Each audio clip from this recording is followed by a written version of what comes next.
2 Timothée, chapitre 2. 2 Timothée, chapitre 2. Nous débutons ce matin une série de messages que j'ai intitulé « Le soldat, l'athlète et le laboureur ». Vous verrez, j'aime faire des séries. Non pas pour faire concurrence à Netflix, bien que souvent à la fin du premier message, je fais comme un temps de suspense pour donner envie de poursuivre. Et le but n'est pas là, le but c'est de pouvoir entrer profondément dans l'Écriture. La parole de Dieu est tellement riche et tellement vaste qu'on ne peut pas balayer en une réunion toute la pensée de Dieu. Voilà pourquoi j'aime faire des séries et ainsi essayer de balayer au maximum la pensée du Seigneur. Je voudrais m'excuser auprès des frères et sœurs voyageurs que je n'ai pas salués. Aussi, nous sommes heureux de vous avoir avec nous ce matin et nous vous demandons de transmettre aussi nos amitiés, nos sincères salutations à vos pasteurs et à l'Assemblée de Vie et Lumière. Gloire à Dieu. Amen. Elle est belle, la famille de Dieu. Je vous donnerai mon témoignage de conversion et j'ai énormément de reconnaissance pour nos frères voyageurs, puisque le Seigneur s'est servi d'une sœur pour m'amener à la conversion. Donc il y a un lien particulier, j'ai un lien particulier d'affection pour nos frères et sœurs voyageurs. Que Dieu les bénisse. Alléluia. Donc 2 Timothée chapitre 2, on va lire les 6 premiers versets. Toi donc, mon enfant, fortifie-toi dans la grâce qui est en Jésus-Christ, et ce que tu as entendu de moi en présence de beaucoup de témoins, confie-le à des hommes fidèles qui soient capables de l'enseigner aussi à d'autres. Verset 3. Souffre avec moi comme un bon soldat de Jésus-Christ. Il n'est pas de soldat qui s'embarrasse des affaires de la vie, s'il veut plaire à celui qui l'a enrôlé. Et l'athlète n'est pas couronné s'il n'a pas combattu suivant les règles. Il faut que le laboureur travaille avant de recueillir les fruits. Amen. Ce titre, le soldat, l'athlète et le laboureur, pourrait être celui d'une fable de La Fontaine. N'est-ce pas? Mais détrompez-vous, mes amis, ce n'est pas une fable que nous allons explorer aujourd'hui. Nous ne sommes pas dans notre vie chrétienne dans des choses qui ressembleraient au conte. Et il suffit de marcher fidèlement avec le Seigneur pour voir que, ce n'est pas un conte. Et que tout en étant enfants de Dieu, nous en reparlerons dans quelques instants, nous sommes nous aussi exposés au combat, aux luttes, aux souffrances. Je dis souvent que lorsque j'ai rencontré le Seigneur, ma vie a été bouleversée totalement comme la vôtre. Ma vie a changé. Il y a eu le avant la rencontre avec Jésus et le après la rencontre avec Jésus. Et nos vies n'ont pas été les mêmes depuis notre rencontre avec le Seigneur. Mais en rencontrant Jésus, j'ai eu des combats que je n'avais pas avant de le rencontrer. C'est vrai ou pas? Ça a commencé déjà par la famille. Mes frères et sœurs qui n'ont pas compris ma conversion, qui ont pensé que j'étais dans une secte, un beau-frère qui a dit à ma mère pour la rassurer, « T'inquiète pas, ça va pas durer, d'ici quelque temps, ça va s'arrêter. » Et quand je l'ai rencontré les dernières fois, je dis, « Tu vois, ça dure, hein ?» Parce qu'avec le Seigneur, ça dure, alléluia. Détrompez-nous, mes amis, ce n'est pas une fable, c'est une réalité spirituelle profonde. Une vérité fondamentale pour tout enfant de Dieu. Nous sommes appelés, et nous le verrons dans le temps, à être simultanément des soldats, des athlètes et des laboureurs dans le royaume de Dieu. L'apôtre Paul écrit ces lignes depuis sa prison romaine. N'imaginez pas qu'il a un confort relatif, comme nos prisons en Occident, avec peut-être accès à la télévision, pouvant cantiner, faire un petit peu de nourriture. Non, il est là dans une prison, dans les geôles romaines, Peut-être a-t-on mis à ses pieds quelques cèpes pour le retenir, et puis il y a l'humidité de la prison, l'obscurité de la prison, et du fond de son cachot, il écrit ces lignes à Timothée. Il s'adresse à Timothée, celui qui, il est en train de former pour prendre le relais. Il s'adresse à Timothée, son fils spirituel, mais au-delà de lui, c'est à nous aussi qu'il parle aujourd'hui. La force de l'écriture, mes frères et sœurs, c'est que si elle s'adresse à un homme, à Timothée, si elle s'adresse à une église, les Galates, les Romains, la force de l'écriture, c'est qu'elle s'adresse à nous aujourd'hui. Si j'écris un courrier à l'un d'entre vous, il s'adressera à vous pour le temps où je l'ai écrit et s'arrêtera dans cette dispensation-là éphémère. Vous me suivez? Mais la parole de Dieu, écrite il y a des siècles, parle à nos cœurs aujourd'hui. Et la parole de Dieu, c'est la seule parole qui est intergénérationnelle dans le temps et interculturelle. Elle s'adresse à toutes les cultures. C'est la force de l'écriture, nous l'avons vérifié sur le terrain missionnaire. Ce qui est vrai pour un Auvergnat à Aurillac. Y a-t-il des Auvergnats à Aurillac là ce matin? Il reste quelques Auvergnats. Il y a 2 mains qui se lèvent. Les frères foncés, les sœurs un peu de couleur lèvent pas les mains. Elle s'adresse, l'écriture, à un Aurillacois, un Auvergnat d'Aurillac et au gourmandier au fin fond de la brousse. Elle est merveilleuse, la parole de Dieu, oui ou non? Et vous voyez, derrière Timothée, c'est à nos cœurs que l'apôtre s'adresse. Ces mots résonnent comme une urgence particulière dans une époque, dans notre époque, et je parle en Occident.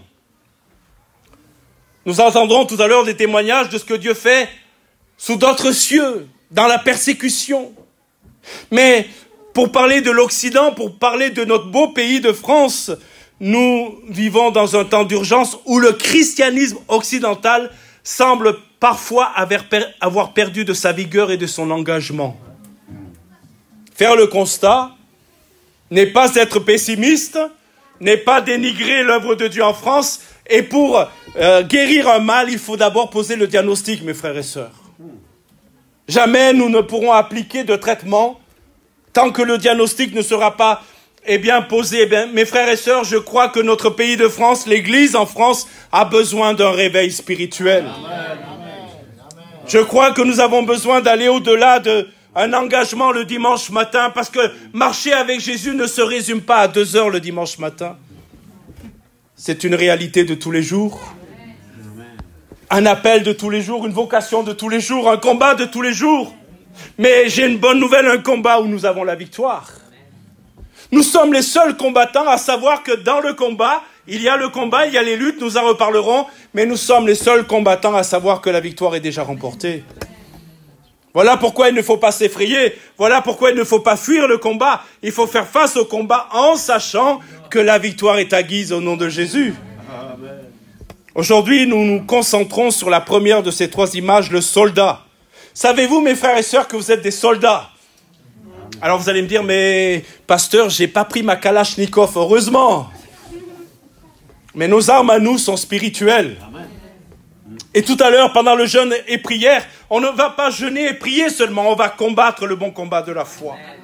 On va se saisir de la fronde, de l'esprit. On va se saisir de la pierre de la parole de Dieu et associer la parole de Dieu à l'esprit de Dieu. Voilà que les géants vont tomber. Alléluia. Ce matin, nous allons nous arrêter sur le soldat. Le soldat, et il y a là un appel, vous le voyez, au combat spirituel. Nous allons examiner plusieurs points. Je ne pense pas finir ce matin mon message et je le poursuivrai dimanche prochain. Mais nous allons essayer de voir plusieurs points. La réalité du champ de bataille spirituel. Je crains qu'il y ait des chrétiens, et je parle librement parce que je ne vous connais pas, et vous verrez que même si je vous connais, je parle librement quand même. Parce que c'est au Seigneur qu'il faut obéir. Je crois qu'il y a des chrétiens qui n'ont pas compris qu'on était en guerre. On est sur un champ de bataille. La réalité du champ de bataille. Nous verrons aussi, si Dieu le permet ce matin, les caractéristiques du bon soldat. Mais commençons par la réalité du champ de bataille. Avez-vous remarqué qu'au verset 3, l'apôtre Paul va faire appelle à Timothée et lui dire « C'est bien de servir le Seigneur, c'est merveilleux de servir le Seigneur. Tu vas avoir une Ferrari rouge, tu vas avoir un bon salaire, tu vas avoir des bénédictions extraordinaires. » Non, l'apôtre Paul, du fond de sa prison, dans ce cachot que j'ai essayé de vous décrire tout à l'heure, va dire à Timothée, souffre avec moi. Souffre avec moi. Souffre avec moi comme un bon soldat de Jésus-Christ. Cette invitation révèle la nature même de la vie chrétienne authentique. Le thème qui traverse tout le chapitre 2 de la deuxième épître de Timothée est la souffrance pour l'évangile. Alors c'est vrai, mes frères et sœurs, que si je voulais me faire un auditoire, si je voulais me faire des disciples à moi, je ne vous prêcherai pas ce que je vais prêcher là. Car, eh oui, ce n'est pas vendeur. Mais nous ne sommes pas là pour vendre un évangile édulcoré. Écoutez-moi, mes frères et sœurs, depuis des années, le Seigneur a mis sur mon cœur de préparer l'Église aux temps fâcheux qui viennent. De préparer le peuple de Dieu à tenir bon dans le combat qui vient, parce qu'un combat terrible vient sur le monde. Et ne croyez pas que la persécution sous d'autres cieux, ne nous concernera pas. Un temps de persécution vient aussi dans notre pays de France. Non pas parce que je serai un prophète particulier, mais parce que j'étudie les prophéties bibliques et je me rends compte que dans ces temps d'apostasie, des temps de grande séduction, un temps de combat vient sur le monde.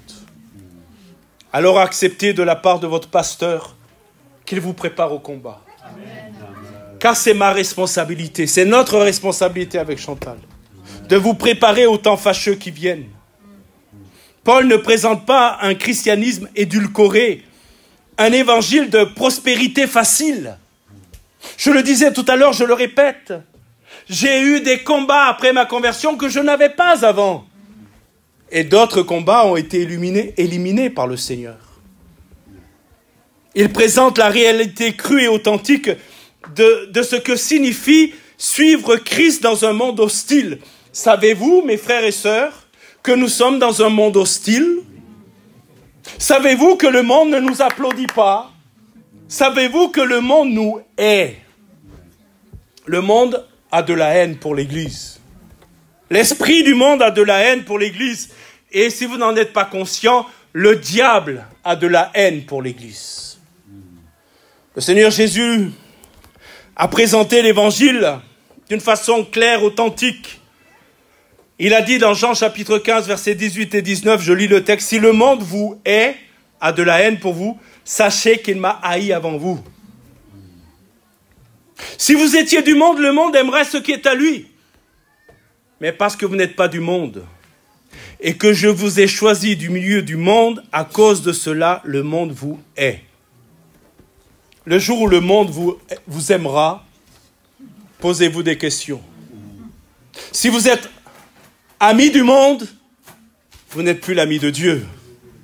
Il y a une incompatibilité entre être aimé le monde, aimé par le monde ou aimer le monde, et être aimé de Dieu et aimer Jésus. Il y a une incompatibilité. Il y a 3 dimensions de souffrance dans les différentes images qui impliquent donc ce qu'est la vie chrétienne. Il y a, rappelez-vous, le soldat, l'athlète et le laboureur. Le soldat doit accepter une certaine souffrance dans le combat. Parfois à cause des blessures qu'il peut recevoir. Et mes frères et sœurs, il y a des frères et sœurs qui ont combattu le bon combat de la foi et qui sont marqués par le combat. Peut-être qu'ils sont marqués physiquement, ayant été comme attaqués par l'adversaire et ayant subi des dommages physiques, mais ils sont attaqués aussi parce qu'ils ont perdu des êtres chers dans le combat. Des cicatrices qui sont là. Des cicatrices que le Seigneur, des souffrances que le Seigneur a guéries, mais la cicatrice demeure. Et être un soldat de Christ, c'est accepter les blessures du combat. Imaginez qu'un candidat, un militaire se présente pour entrer dans l'armée. Il dit, moi je ferai tout ce que vous voulez, je ferai les entraînements, j'obéirai, mais j'ai une condition, c'est que jamais je ne sois blessé. On va lui dire, rentre chez toi, parce que ça ne marchera pas. Mes frères et sœurs, parfois à cause de la perte tragique de ses camarades de combat, le soldat souffre. Le soldat connaît la fatigue des longues marches, la tension du danger constant. Écoutez ce que je vais vous dire, mes frères et sœurs, en tant qu'Église, en tant qu'enfants de Dieu, nous sommes en territoire ennemi. Nous serons dans notre territoire quand nous serons dans le ciel. Mais nous sommes en territoire ennemi. Et il nous faut faire attention aux mines qui sont posées ici. Quand dans un couple ça bat de l'aile, un couple chrétien ça bat de l'aile, qu'à la maison c'est difficile, mon frère, écoute-moi bien, fais attention à la mine qui est dans ton milieu professionnel, à la gentille collègue qui te parle bien, qui te sourit et qui a des yeux de biche. Fais attention à la mine. Fais attention à la mine. Vous êtes avec moi, mes frères et sœurs? Parce que tu es en territoire ennemi. Et parle à ton épouse, parlez ensemble, priez ensemble. Si c'est nécessaire, faites appel au couple pastoral. Mais fais attention à la mine, mon frère, tu vas exploser. Vous me suivez, mes frères et sœurs? Voilà ce qu'est un soldat de Christ. L'athlète, lui, doit accepter la souffrance de l'entraînement rigoureux. À un moment donné, moi, j'ai cru à ces méthodes miraculeuses. Vous savez, d'avoir des abdos en mettant des électrodes. Connaissez le principe? Alors moi, j'ai vu la publicité, j'ai vu le gars, il mettait les électrodes, il avait des barres de chocolat. Pas manger, hein. Voilà. Alors j'ai dit, je vais mettre ça pendant que je fais la sieste, je vais mettre ça pendant que je dors, et le lendemain matin, je vais me réveiller, je vais avoir des abdos, mon ami. Ouais, j'ai perdu de l'argent, mais j'ai pas perdu de graisse. Vous voyez, un athlète doit accepter la souffrance d'un entraînement rigoureux. Et frères et sœurs, pardon d'être aussi direct, vous apprendrez que je suis un peu direct. Mais le jeûne et prière fait partie de l'entraînement. Si vous voulez résister au diable, si vous voulez discerner ses plans, il faut apprendre à jeûner et à prier. Le Seigneur aussi nous a dit qu'il y a des combats qui se remportaient que dans le jeûne et la prière. Oui, l'athlète doit accepter des privations nécessaires d'un régime alimentaire strict et contraignant. C'est pourquoi je n'aurais jamais été un athlète. J'aime trop le Saint-Nectaire. Et c'est incompatible avec un sport de haut niveau. Le laboureur également, par son travail acharné, et l'attente parfois incertaine de la récolte, connaît la souffrance, l'angoisse de « est-ce que ça va bien pousser ce que j'ai semé ?» Il doit se lever tôt. Nous avons été pasteurs dans des régions où il y avait aussi le monde agricole, le monde paysan. Et l'été, nous avons vu les tracteurs qui, toute la nuit, tournaient pour faire la moisson. Nuit et jour, ça tourne. Parce qu'il faut engranger la moisson avant l'orage, avant les intempéries. Vous voyez, mes frères et sœurs, nous vivons dans un monde où la mentalité contemporaine aujourd'hui rejette systématiquement la souffrance. On ne veut pas entendre parler de souffrance. Nous ne voulons plus affronter la souffrance. Et même, je parle de la société, dans le monde dans lequel nous sommes, nous évitons de parler de la mort. Si un jour il y a un bon repas avec des inconvertis, il y a une bonne ambiance, pour casser l'ambiance, commencer à parler de la mort. Nous, on n'a pas peur de la mort. Vrai ou pas, mes frères et sœurs? L'apôtre disait, la mort m'est un gain. Mais la société dans laquelle nous sommes ne refuse de parler de la souffrance, refuse de parler de la mort. Mais vous savez que dans son amour, Dieu ne nous appelle pas à fuir, mais à demeurer. Non à rechercher l'illusion du confort, mais la paix profonde qu'offre le Saint-Esprit. Écoutez-moi bien, je rends grâce à Dieu que nous disposions de moyens merveilleux pour soulager la souffrance physique. Je rends grâce à Dieu pour la médecine moderne. Je rends grâce à Dieu pour les analgésiques. Je rends grâce à Dieu pour les techniques chirurgicales qui sont des dons de Dieu et qui nous permettent de réduire la douleur humaine. Mais pardon mes frères et sœurs de vous le dire ainsi, le problème c'est que cet état d'esprit de ne pas avoir à souffrir a contaminé l'Église. Et on marche avec le Seigneur, on suit le Seigneur. Et puis un jour on a des contrariétés, un jour le combat arrive, un jour la maladie vient dans notre corps. Et on nous a vendu un évangile qui est un faux évangile, où on nous a fait croire que parce que nous étions à Christ, nous étions immunisés de tout mal. Dans le christianisme moderne occidental, on a tendance à penser qu'un chrétien ne devrait pas souffrir. Il y a donc ce faux évangile qui est prêché, proclamant qu'un enfant de Dieu ne peut pas et ne doit pas souffrir. Et écoutez-moi bien, on ajoute à la souffrance et à la douleur de la maladie la culpabilisation. Si tu souffres, si tu es malade, c'est parce qu'il y a quelque chose qui n'est pas clair dans ta vie. Les amis de Job sont toujours présents aujourd'hui.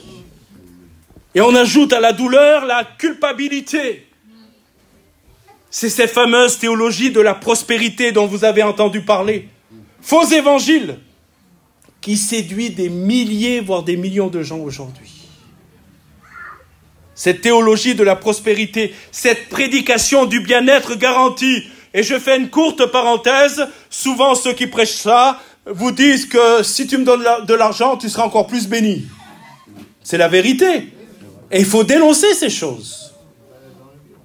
Les gens sont pauvres, mais ceux qui prêchent là, ceux-là sont riches. Les amis, ce message et cet évangile est un mensonge destructeur qui crée de faux disciples. Pas des disciples de Jésus, parce qu'à la première contrariété, ils abandonnent. Et des attentes irréalistes. Il nous faut relire attentivement les épîtres de Paul, les lettres de Pierre, les paroles mêmes de Jésus pour comprendre qu'un chrétien authentique, écoutez-moi bien, c'est quoi un chrétien authentique? C'est un homme, une femme qui est né de nouveau. Commence par ça. Voire baptisé du Saint-Esprit peut et va probablement connaître la souffrance. J'ai un message particulier pour tous les candidats qui veulent vraiment marcher avec le Seigneur. J'ai une bonne nouvelle. Vous allez connaître des tribulations. Oui, mais c'est quoi la bonne nouvelle? Vous allez connaître des combats, vous allez connaître des luttes. L'ennemi ne lâche pas le morceau comme cela. Et il faut l'affronter dans le nom de Jésus. Il faut l'affronter dans la prière. Et il faut parfois associer à la prière le jeûne pour le voir être vaincu. Alors vous allez me dire, c'est quoi la bonne nouvelle? C'est que Jésus a dit, vous aurez des tribulations, mais prenez courage. J'ai vaincu le monde. J'aime à dire, c'est une expression à moi, j'ai vu le film et à la fin, c'est Jésus qui gagne. Retenez cela. J'ai vu le film et à la fin, c'est Jésus qui gagne. Paul témoigne dans 2 Corinthiens 11 de ses nombreuses souffrances. Il dit à Timothée, souffre avec moi. Il ne se met pas au-dessus des autres en disant, mais moi je suis au-dessus du lot. Il dit, ce que j'ai souffert, tu auras à le souffrir aussi. Et dans 2 Corinthiens 11, il parle des coups. Il a reçu plusieurs fois 40 coups moins 1. Il parle de ses naufrages. Il parle des dangers. Il parle des privations. Et il parle des trahisons. Pierre nous exhorte dans sa première épître à ne pas nous étonner de l'épreuve comme s'il nous arrivait quelque chose d'extraordinaire. C'est étonnant ça. Pierre dit, mais pourquoi vous êtes surpris? Ça fait partie de l'engagement. Je répète volontiers, nous sommes en territoire ennemi, mes frères et sœurs. Et n'attendons pas que notre ennemi nous accueille et nous laisse tranquilles. Parce que nous sommes un danger pour le diable. Tout à l'heure, dans le jeûne et prière, le diable ne supporte pas ce qu'on va vivre tout à l'heure. Parce que nous sommes un danger extrême pour lui. À Aurillac, il n'y a personne qui s'oppose comme nous allons le faire tout à l'heure, comme l'Église de Jésus-Christ s'oppose à lui. Vous êtes conscient de ça? Il y a deux forces qui s'opposent, deux forces qui sont dans le combat. En tant qu'enfants de Dieu, nous devons comprendre que nous sommes engagés dans un combat spirituel. Nous sommes réellement sur un champ de bataille, réellement. Il y a deux forces, deux puissances qui s'opposent, invisibles à l'œil naturel, mais absolument réelles dans le domaine spirituel. Il y a d'un côté la puissance de Dieu, il y a la sainteté de Dieu, il y a la justice de Dieu, il y a la vérité de Dieu, il y a l'amour de Dieu. Amen. Et chaque dimanche matin, là, nous ne sommes plus sur le territoire ennemi, nous sommes sur le terrain du ciel. Alléluia. Vrai ou pas, mes frères et sœurs? Et chaque dimanche matin, nous délectons de cela. Sauf que demain, il va falloir retourner au travail. Le patron restera toujours le patron, les collègues resteront toujours les collègues avec leur caractère. Et nous serons sur le champ de bataille. Parce que de l'autre côté, il y a la puissance du diable, il y a le mensonge, la séduction, la destruction, il y a la mort. Un disciple de Jésus ne peut pas rester neutre dans ce conflit. Vous savez, il y a des chrétiens qui disent « Moi, je reste neutre ». Il n'y a pas de neutralité. Soit vous êtes avec Dieu, soit vous êtes contre Dieu. Il n'y a pas de neutralité. Nous sommes engagés, que nous le voulions ou non, dans cette guerre spirituelle. Écoutez-moi bien, la question n'est pas de savoir si nous participons au combat. Écoutez bien cela. La question n'est pas de savoir si nous participons au combat, mais de savoir de quel côté nous combattons. Vous avez retenu? La question, ce n'est pas de savoir si on participe au combat. Il y a le combat. Mais de quel côté nous combattons? Et pour ceux qui combattent du côté du Seigneur, quelle efficacité nous avons dans le combat? Le défi de la chrétienté occidentale, c'est que, mes frères et sœurs, il est difficile pour nous, chrétiens occidentaux, de réaliser pleinement cette réalité du combat. Nous sommes tellement épargnés par la persécution ouverte que connaissent certains de nos frères et sœurs dans d'autres parties du monde. Nous ne savons pas ce qui signifie concrètement souffrir pour Christ et l'Évangile. On ne sait pas ce que c'est. Je prie constamment pour l'Église persécutée. Nous nous sommes engagés, vous le savez, je l'ai déjà dit avec mon épouse, à prier à toutes nos réunions de prière pour l'Église persécutée. Je prie pour eux, mais je ne comprends pas pleinement ce qu'ils vivent. Nous vivons notre vie chrétienne avec légèreté parce que rien dans notre environnement ne nous pousse à être sérieux. Est-ce que vous avez remarqué avec moi que quand ça va mal, on a un esprit de prière comme c'est pas possible? C'est vrai ou pas? Quand ça va bien, je t'aime Seigneur, c'est bien, je te remets la journée entre les mains. Mais quand les enfants sont malades, quand il y a des difficultés, on va au-delà de cela et on se met à prier. Nous vivons une chrétienté légère parfois. Nous ne sommes pas confrontés à la perte d'emploi à cause de notre foi. Nous ne risquons pas d'être mis en prison pour avoir témoigné de Christ. Nous ne craignons pas l'exécution parce que nous refusons de renier notre Sauveur. Ce matin, nous sommes venus librement. Et nous n'avons pas peur de la descente de la police pour venir nous mettre en prison. Alors, pourquoi être sérieux? Pourquoi être des soldats puisque le terrain ne le nécessite pas? Mais écoutez-moi bien, le terrain arrive. Et un soldat, ce n'est pas le jour de la guerre qu'il se prépare, c'est aujourd'hui. Et j'ai une ambition pour l'Église de Jésus-Christ, qu'elle soit prête. Que vous soyez prêts. Je vais conclure. On poursuivra dimanche prochain. Félix Neff a déclaré une vérité saisissante. Un chrétien sans affliction est comme un soldat en parade. L'image est merveilleuse, elle est frappante, elle est révélatrice. C'est beau la parade du 14 juillet. Je ne sais pas si vous avez regardé déjà le beau défilé à Paris du 14 juillet. Vous avez vu les beaux costumes tirés à 4 épingles, la synchronisation. Il n'y a pas une tache de boue. Il n'y a pas un accroc sur le treillis. Rien. Parce que c'est la parade. Vous me suivez là? c'est la parade. Tout est impeccable, tout est synchronisé, la musique est entraînante, le couple, le président et son épouse et toutes les huiles sont là, c'est merveilleux, on a le sourire, c'est la parade. Mais écoutez-moi bien, une armée n'est pas faite pour parader. Amen. Une armée n'est pas faite pour parader. Mes amis, elle est faite pour combattre. Pour gagner des batailles, pour défendre ce qui est juste et précieux. Alors permettez-moi de conclure en posant cette question. Quel soldat êtes-vous ce matin? Êtes-vous un soldat en parade avec un bel uniforme du dimanche matin? Mais qui n'a jamais connu le feu du combat?